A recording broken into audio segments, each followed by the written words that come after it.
Never made a video before, never posted a video before. But tonight I wanted to make a video for my family, for my loved ones, friends, anyone who might be interested in hearing a story of great courage, of great determination, strength, and toughness. So first let me say, as a coach, one of my highest aspirations is to be a beacon to be an example of courage, of character, of strength, of determination, of a willingness to take on challenges and obstacles and to never give in hopes that some of those things are taken in by those young men and women, young boys and girls, whoever it is that you are blessed enough to coach, that they can take those into their development, hopefully display those on the field of play, but also, more importantly, that they can use those to develop and to build themselves into strong and resilient young men and women.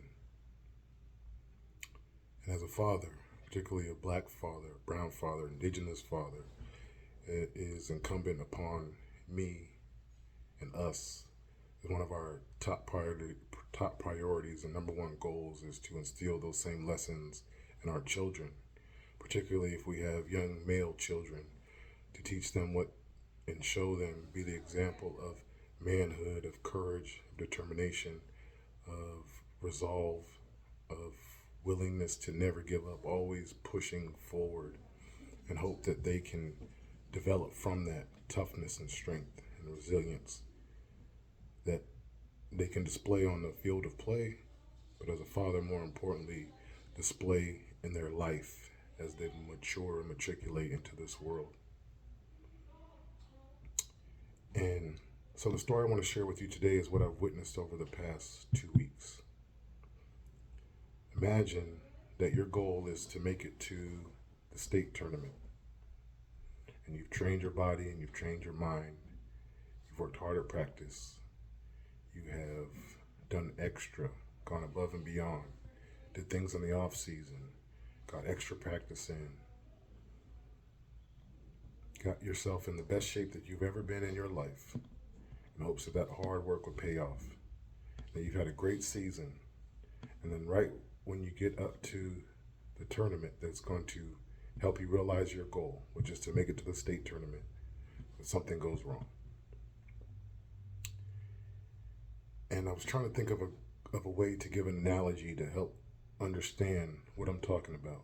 So imagine that you've been training, you've done all these things, and you're a runner, and your goal is to make it to the state championship for running, say, the mile. And you're in the best shape of your life. You stand on that starting line and you're ready to go. You look at that person next to you and you're like, I got them. You've been winning all season. And as soon as the gun blasts and you take off running, for some reason, there's a plastic bag that's over your head. There's a few small holes, which allows a little bit of breath in and out, but that bag is still over your head. And with every step you take and with every breath you take, you become more tired and more asphyxiated, and your body begins to hurt, and you just know that you are not feeling right, and you're unable to compete the way that you were before this bag was placed over your head. And you look over and your opponent is running free, and all the training and all the hard work they've done is paying off, and they're giving it everything they got, and you are left to decide: do you continue to run with that bag over your head, with the pain that is aching into your every cell in your body because you're not getting the oxygen that you need to run this race as hard as you can? Do you quit, or do you continue? And what I saw was a young man that continued on. He continued to run past exhaustion, past pain, past torment, to the point where his body literally could barely do any more. And when he finished the race, he fell to the ground in sure pain. But he found a way to win, knowing that he would have to get up and do it several more times in order to realize his dream to make it to the state tournament. And in between that hour, between the first and the next race, he had to decide, did he want to do it again? And he did. And as his father, I had to give him that leeway to go and do it. Although this time his opponent was much stronger, much faster, and it would have took him being at his tip-top shape and being at 100% to make this race close. And he came out and he gave it the best he could, but the bag seemed to come in a little bit tighter this time, and there was a few less holes in it. The breathing was a little bit harder, and the pain was a little more intense, a little more agonizing. But he continued to run, and he lost that race. And he had a choice again: does he quit? But he knows now that he needs one more race in order to reach his goal and make it to that championship the next weekend. So he goes out there again. This time the bag is even tighter. This time there's even fewer holes in there. And as soon as that gun blasts, the pain is instantaneous. But he continues to run. And he continues to dig deep within himself and find a deep level of determination, of guts, to push through the pain, to realize his dream. And he runs as hard as he possibly can, gets everything that he has. And when he crosses the finish line, victorious, he falls because his body can take no more. That's what I watched my son do.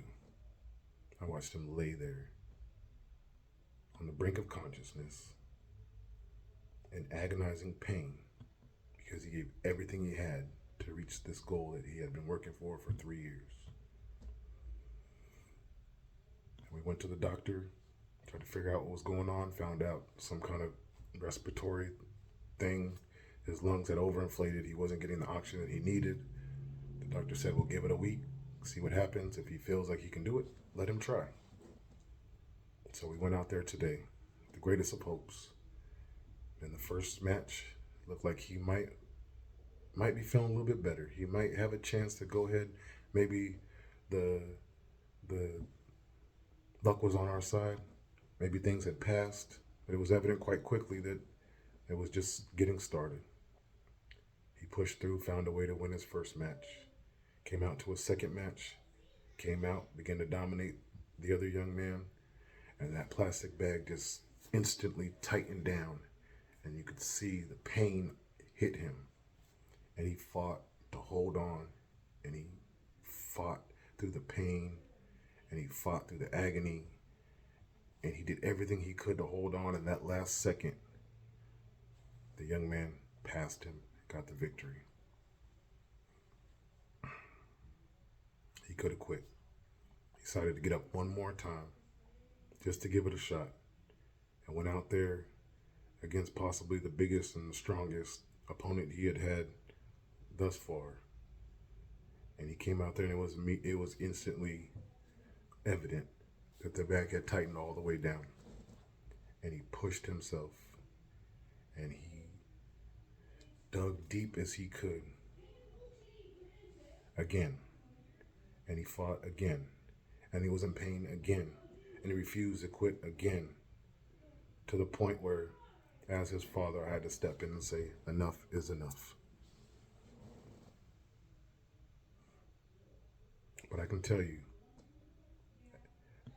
having coached multiple state champions, that even if he would have gone through and won this title, I would have been happy, I would have been ecstatic. But just the fact of watching him push himself and dig deep and be so resilient and show such toughness and courage that I have not seen on the field of play, on the football field, on the baseball diamond, or on the mat, that my son showed me something. And for that, I am more proud than words can express. Better than any trophy, better than any championship, better than any title. A young man who just several years ago was soft as a cotton ball. He used to cry every single practice. Went out there and showed more toughness and guts than I've seen in my career. And for that, I'm thankful. Because he had his Uncle Napper, he had his dad, his papa, his grandfather. He had the spirit of his ancestors inside. And although this was just an athletic pursuit, it showed me that young boy is becoming a true young man. And I'm grateful. So although you will not see his name on the placers at the state tournament, I want you to understand that my son won something much bigger today. And I will carry that with me the rest of my days. Thank you.